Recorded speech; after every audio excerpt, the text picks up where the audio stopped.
Curtis Calhoun here with MMA News, and my next guest is getting ready to fight Larissa Pacheco in the PFL regular season. It's Amber Leibrock. How's it going, Amber? Hey, how are you? I'm doing great. Thanks again for the Good. time. I really do appreciate it. First things first, it looks like you either just got done with practice or just getting ready to practice. I guess what's going on at the gym today? I actually teach a class on Tuesdays and Thursdays at 9 a.m. So I just got done doing that, and then my first session will start at 11:30. So I'm almost about to start training. That's awesome. How long have you been teaching? Uh, I've been teaching pretty much since I started training. I used to just teach kids, but over the last couple of years, I started taking over some of the adult classes. But mostly I teach kids, or I also coach people with special needs. So that's kind of like my forte is the children and people with autism. So That is awesome. Do you kind of see that as like a long-term passion of yours? Like when eventually you hang up the gloves, do you feel like that's something that you're still going to pursue in terms of teaching and training and all that? possibly, I do want to start a little bit of a better fitness program for people with autism. There's not really anything out there like what I've done with them. Well, there is the company I first started with that kind of taught me how to like do functional fitness with people with autism. Like they already have something out there, but I would like to kind of build on that and give them a little bit something more because kind of what they have fitness wise isn't a lot. But yeah, I'm not really sure there. I have a few retirement plans. I want to kind of get more into my art and like start tattooing because that's a big passion of mine as well. It's just hard to do, when you're training all the time to like put those kind of hours in. But yeah, those are kind of two things that I've been thinking about once, this is all done and over. That is awesome. Well, hey, talk to me a little bit about this fight coming up. Obviously, you're coming off of a big win earlier this year in the regular season, facing Larissa Pacheco on the 16th of June. I guess how pumped are you to get back in there? How has this camp been so far for you? This camp's been amazing, and I'm so excited to get back in there so soon. It's been a very long time since I fought so close. Honestly, the last time I fought this close to each other was when I was in the tournament for my pro contract in the amateurs. So it's exciting. It's a little new territory though, because usually, I'm on like year layoff, year and a half, 14 months. So it's exciting to be able to get right back in there. You definitely build off the momentum from last camp. So physically, I feel in great shape. I have amazing weight cuts. I don't cut too much weight. I didn't take any damage in the fight. And so, yeah, I'm feeling really good. I'm excited to have Larissa Pacheco as my next opponent. I think she's amazing. I think that she's the perfect dance partner. And I think that her and I will go out there and steal the show. I think we're going to put on fight of the night, co-main event. And I think that it's going to be something for the fans to watch. And I hope that she's excited and feels the same way. I'm excited to share some cage energy with her and be able to say, I was in there with another one of the greats. I've fought a lot of big names already in my career. I've never really taken a lot of easy fights. So for this one's the same thing. I didn't want to cherry pick. I didn't want an easy opponent from start to finish. Like I wanted to prove to PFL and the world that I'm the best 145 pounder that ever existed. And this is where it starts. That is awesome. And has the season format been kind of an adjustment for you? You kind of touched on it there, but I feel like with those quick turnarounds, obviously before this last fight, I think you had like a 9-month layoff or something like that, or close to a year, I think. So have these Yeah. quick turnarounds been like an adjustment for you and exciting? Uh, Kind of. Well, I guess a little bit mentally because you kind of shut down a little bit after a fight, mentally. You're like, all right, well, I just went through that fight. So, like, I can breathe, I could relax. This one, it wasn't like that. I had to, like, stay in it. And because I didn't have, I didn't take any damage in my fight, it was like right back to work. It is an interesting format, but it's exciting. It's something that us fighters want. We want to stay active. You do better when you're active all the time. I mean, I'm sure it's been pretty hard for some of the girls that have been in this tournament for the last couple of years, just back to back to back to back fights. But for me, it's exciting. Like I'm fresh, I'm ready to go. And I couldn't ask for a better format or a better promotion to be a part of.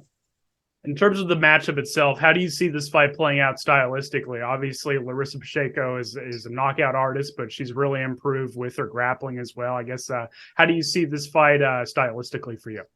I think that, it's going to be a great fight. I think it's going to be a banger. I think we both like to strike. I think that she will definitely shoot for a takedown or, try to go for the takedown if she can. I can grapple, so it's not a big deal to me. I think that this is a perfect fight for us both to show us well-rounded, full MMA. I do think that it's going to be a banger. I do think we both like to strike. And I think that that's kind of both of our forte. I like to think I'm a power puncher. She's definitely a power puncher. And I think that this is, styles make fights, and this is perfect. Absolutely. And do you kind of see this as like an opportunity to showcase your wrestling too? Because obviously, with the last fight against Martina Jandrova, it was a head kick knockout. And, obviously, it was just a striking match up until that point. But do you kind of see this fight as kind of expanding your skill set and kind of showcasing, some of your other skills in MMA too? Well, the last fight I was supposed to do that. The last fight, all camp, like we were going to wrestle, but what happened. And yeah, I'm always excited to show where I've improved. I'm always excited to have that opportunity to actually, I'm not just, if I was just a striker, I'd be a boxer or like just do Muay Thai, but I'm an MMA fighter, and it is exciting to think that I can express and show all my skills and like perform to the best of my abilities in all areas. So yeah, I am excited. Like whether it's me pushing the wrestling or me counter wrestling, whatever it is, I'm good top to bottom. I can strike, I can wrestle, I can grapple, I can submit, I can knock out. So yeah, it's great. I don't want to touch too much on the last fight, but was that knockout kind of more instinctual, or was that part of the game plan and opening you guys saw, or It talk was to me an a little bit open. about that? It was an opening my coach scene. So it was an opening my coach scene. Like I said, we were definitely planning on wrestling. I wanted to, in that fight showcase the fact that I can wrestle and I can grapple. But it was something that my coach seen, and he was calling it from the corner, and I just listened because I can hear him always, like every fight, I can hear him clearly. And he kept telling me to kill the right hand, kill the right hand. And so I went to go kill the right hand. It just so happened, like when I went to go do it again, she kind of dropped to lean into it, like classic Muay Thai, and she just gave me the opening, right there. And my kicks, they all go in the same direction. So if her hand would have been up or down, like it would have, like it's going one trajectory, and she didn't have anything there to stop it. So what happened. That's a beautiful thing about fighting, right? You can have this whole game plan the whole time, and what's there is there. And that's where that dog comes out and that fight instinct comes out, where it's like, okay, I planned to do this, kind of wasn't working. I was kind of having a hard time finding my range, finding my hands. But it was there. So I took it. Does that add any like extra confidence or extra trust with you and your team in terms of like, being able to make that in-fight adjustment? And obviously, like you said, your corner called for that opening, and to kind of see it come to fruition, does that add any confidence for you? Well, yeah, I mean, I'm always confident in my team. I'm always confident in my coaches. I have some of the best coaching in the world. I'm at one of the best gyms in the world, smaller team, but, big name. And, my coach Kirian's been doing this for a long time. He's been coaching Muay Thai for the last 20 years. He's been, he's one of the best striking coaches in the world. And I fully trust all of my teammates and my coaches. Most of my corners are people I actually train with. This fight, I'll have Adam Piccolotti, Gaston Bolaños, Coach Kirian in my corner. And these are all people I'll trust my life with. And so, any given day, if I'm going to go to war, I'm going to go to war with these guys. Absolutely. And you're actually the first PFL fighter that I've talked to since the big news broke this morning. Obviously, Francis Ngannou signed with the PFL, coming from the UFC. It's the talk of the sport right now. I got to get your thoughts on that. What's your reaction to that? Ooh, these heavyweights got a problem on their hand. I think it's great for him. I hope that they're taking care of him. I think Francis Ngannou is an amazing person. Never met him personally. I do know his coach, Eric Nixon. I sometimes cross train over there at Extreme. So I hear really, really good things about him, but I also hear interviews how he's like, if you're going to pay me, I want you to pay my opponent. It's just the same. And, he's really out here, not just for himself, but he's trying to better, the people that also enter the cage with him. And I think it's great. I think he's an amazing person. I think PFL is a great place for him. And I think that he's going to do amazing things, and he's going to shake that heavyweight division up. I'm happy I'm not a heavyweight. Fighting's scary, but I always say, at least I'm not a heavyweight. So Yeah, I was about to say too, and as somebody that's fought in other promotions like Bellator, Invicta, etc. Obviously, your sample size in the PFL is still pretty fresh. Just this is going to be your second fight with the PFL, but from the experience that you've had with the PFL so far, what do you feel like you can tell Francis Ngannou with what he can expect with how the PFL treats its fighters compared to other promotions? Like, what has your experience been like with the PFL so far? Well, for me, it's just been great. Like everybody on staff is great. They're so helpful, whether it's, the actual media days, fights, like people just taking care of you all fight week.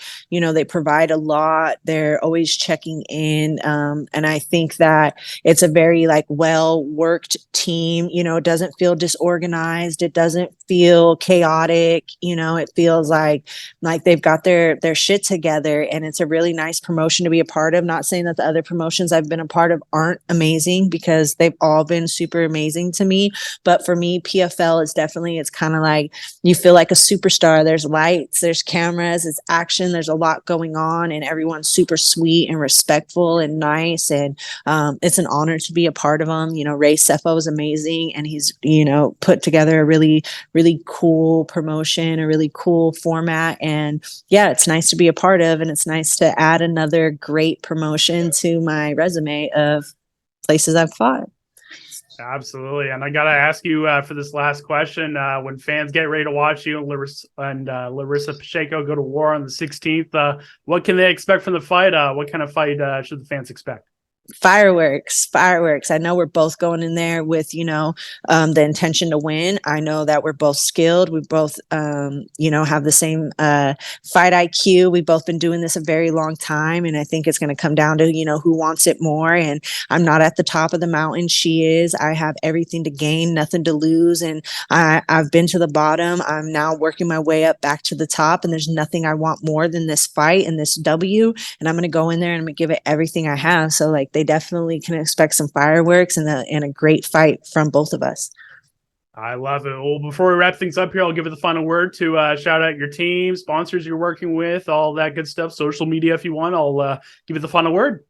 Cool. So I just want to always thank all my coaches and teammates over at Combat Sports Academy, all my coaches and teammates at El Nino Training Center, Scrap Pack. I would like to thank my sponsors with the Puncher's Chance Bourbon, and I would like to thank my sponsors of the Shorty Foundation. I also would like to thank my Cantoneek sponsor. Let me see, am I forgetting anybody? My hypnotherapist, Richard Hart. And I'd also like to thank, my body recovery person, Hayden, who's always keeping me, moving and grooving. So yeah, if I forgot anybody, I'm so sorry. Love you guys.